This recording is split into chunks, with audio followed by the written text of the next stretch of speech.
Kita tengok perakaunan zakat perniagaan. Okey. Pertama, zakat dan perniagaan itu adalah aktiviti yang melibatkan urus niaga, jual beli barangan atau perkhidmatan. So kadang-kadang dia bukan sekadar barangan, dia juga perkhidmatan. So antara pihak penjual dan pembeli bagi memenuhi keperluan dan kehendak pengguna. So dia melibatkan pertukaran nilai bagi mendapatkan keuntungan. Okay, kalau kita tengok hadis riwayat Abu Daud, maka sesungguhnya Rasulullah SAW menyuruh kami mengeluarkan zakat daripada harta yang kami sediakan untuk dijual. Okey. So jenis perniagaan di Malaysia ni ada pelbagai. Kalau kita boleh kategorikan, dia ada pemilikan tunggal atau biasa kita panggil enterprise. Dia juga ada perkongsian, partnership. Kita ada sendirian berhad, kita ada syarikat awam berhad, kita juga ada koperasi dan kita juga ada firma profesional. Okey. So ini semua bergantung kepada klasifikasi atau pendaftaran yang ditetapkan oleh SSM, Suruhanjaya Syarikat Malaysia. Kalau koperasi dia masuk SKM kan, Suruhanjaya Koperasi Malaysia. Tapi secara general je macam itulah kan.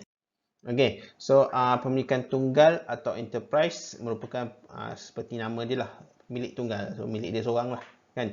So dimiliki oleh seorang pemilik di bawah Akta Pendaftaran Perniagaan 1956. Okey. So dia punya nama syarikat itu atas nama persendirian didaftar di SSM, Suruhanjaya Syarikat Malaysia. Okey.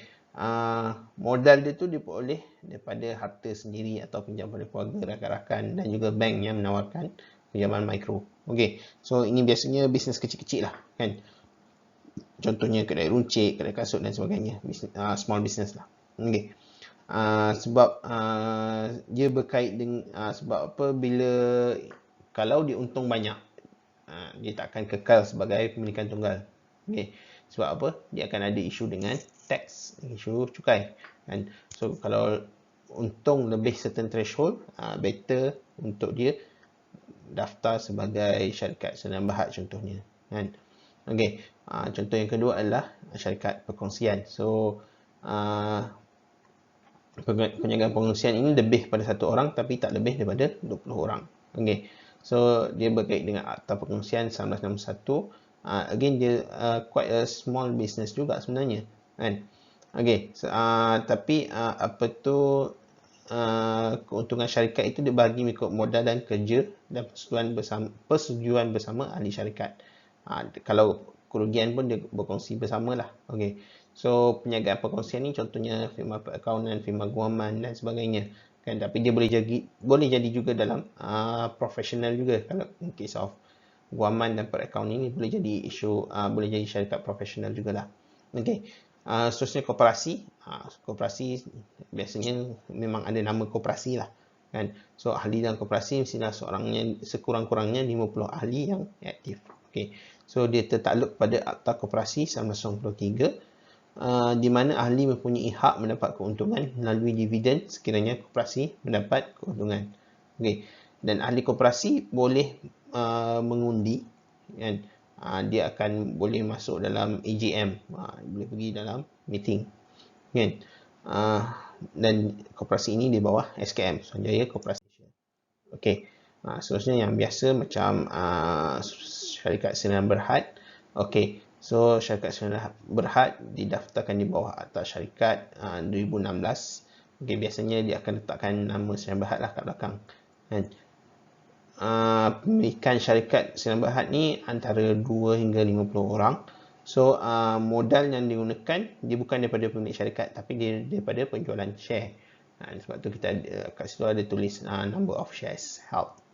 Contohnya kalau kita beli dia punya report, dia ada tulis number of share held, 1 juta ke 2 juta ke, pada harga RM1 satu share. So kalau RM1 satu share ada number of shares held 1 juta, so nilai syarikat itu adalah 1 juta lah kan. Okey. So in term of liability pula, liability dia tak melibatkan harta peribadi pemilik, tetapi dia punya liability syarikat itu adalah terhad kepada syarikat. Okey, apa maksud dia dekat sini? Sebagai contoh, katalah syarikat ini apa, syarikat Maju Sdn Bhd, dia disaman RM5 juta contohnya kan. Apa tu, modal berbayar dia katalah 2 juta je kan. Pemilik dia Ahmad kan. Ahmad dan Abu dan Ali contohnya kan.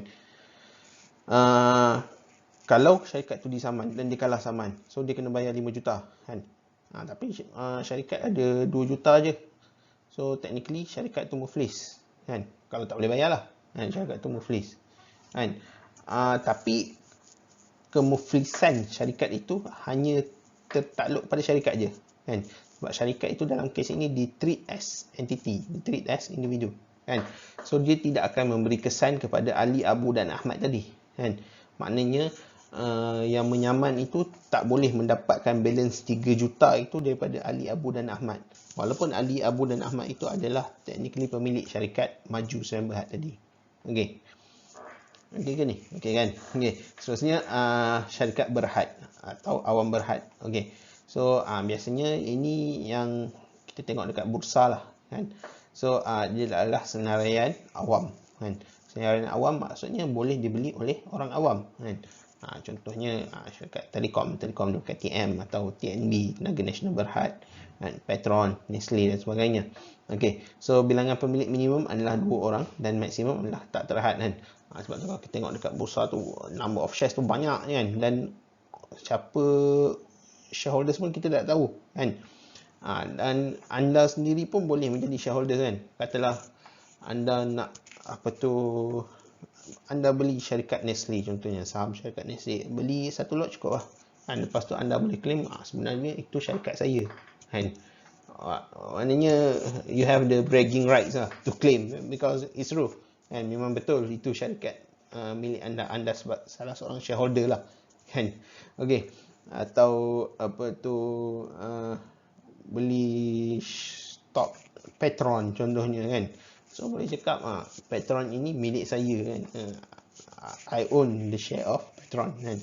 Tapi bukan milik anda semua seorang lah kan. Ada berpuluh ribu orang lagi yang memiliki syarikat itulah kan.